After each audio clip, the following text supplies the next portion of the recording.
My stepdad turned my family against me. Update 2. Got a call from a number back home. I deleted most of my numbers a while ago from anyone I wasn't talking to. I picked up, and it was my stepfather. He said hello, and I hung up and blocked the number. I immediately called my mom, fiancé, and brother. They're all safe, not around him. Mom is in a hotel that he doesn't know about. Fiancé and brother are at their residences, and both say they feel adequately protected. He is not by any indication a violent man, but better safe than sorry. My brother said he got a call from him this morning when he got home after my mom wasn't there and wouldn't answer. Brother told him what happened and not to contact any of them. Not sure how long he sat there, but he called me around 3 p.m. About an hour ago, I got a message from a different number saying, "We need to talk." I assumed that's him. My curiosity got the better of me, and I called him. I did what some had suggested and recorded the call using a different app. I wish I could say the call provided me something, but that would be disingenuous. Hearing his voice made my skin crawl. He asked how I was, I told him to cut the crap, and he laughed. Nothing incriminating on his end, of course. The talk was about 3 minutes long, about nothing. I did ask him why he wasn't content with me being with her. He said I wasn't man enough and that a woman like her would have been wasted on me. He has a very traditional way of thinking relationship-wise. Which is especially funny because it shows how much he never knew about our relationship or her in general. There wasn't really much to take away from the conversation other than that. I don't really know what he wanted, but I told him not to call me again and hung up. Not very eventful on that front. I flew back home prior to the weekend last week and went to my uncle's birthday party. Had a good time, and the family was very welcoming and apologetic for not being more supportive after everything. None of them were ever rude or anything. I've got no negative feelings towards any of them. I talked with my brother and set up a meeting at his place with my ex and mother on Wednesday night.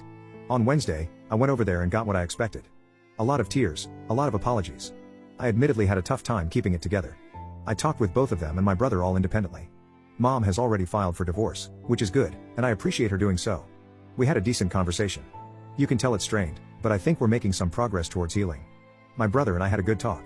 It was nice to talk with him in person. He apologized for everything that had happened, and I accepted it. I can definitely tell he feels remorse for how it all shook out, and for the work he put in to make it right. I definitely don't hold a grudge.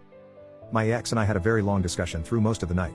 We'd been talking over the phone for the last couple of weeks already. A lot of it was just catching up. We're obviously two very different people now after nearly a year and a half away. We had some more serious discussions later on, about everything. About how screwed up it all was and how broken I was by it all. She told me she'd already seen a therapist and asked if I would be willing to come with her to her appointment on Thursday. She's gone above and beyond for everything I could have asked of her the last few weeks, and I am truly appreciative of it. I went with her to her therapy appointment, which I feel was very productive for everyone. Her therapist seemed to be very appreciative of me being there as well.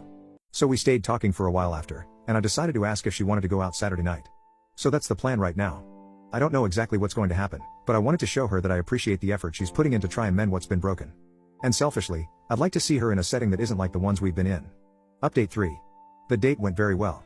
We had a nice night together, got dinner and went to an arcade, which we used to do somewhat frequently. It's the first date I've been on in nearly a year and a half, and I enjoyed myself a lot. We went back to her place afterward and talked. We're going to discuss the next steps during this week before I head back to California.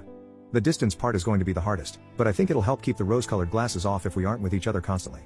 Thank you again for the support from everyone. Update 4. A lot of folks were asking for another update, thanks TikTok. I have remained in contact with my brother, mom, and ex. My brother and I still talk a reasonable amount. Mom and I have been building back, there are definitely some improvements there. I'm truly glad she's back in my life, even if it's going to take some time for her to really be like a mother to me again.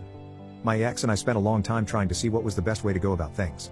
She flew out and spent time with me in California, which was very nice. At the moment, we're not together, and I think that's best for right now. As for my ex-stepfather, I really have no clue. He tried to contact my mother a few times following everything, but he never got a chance to talk. He hasn't been in contact with me at all, and for that, I'm thankful.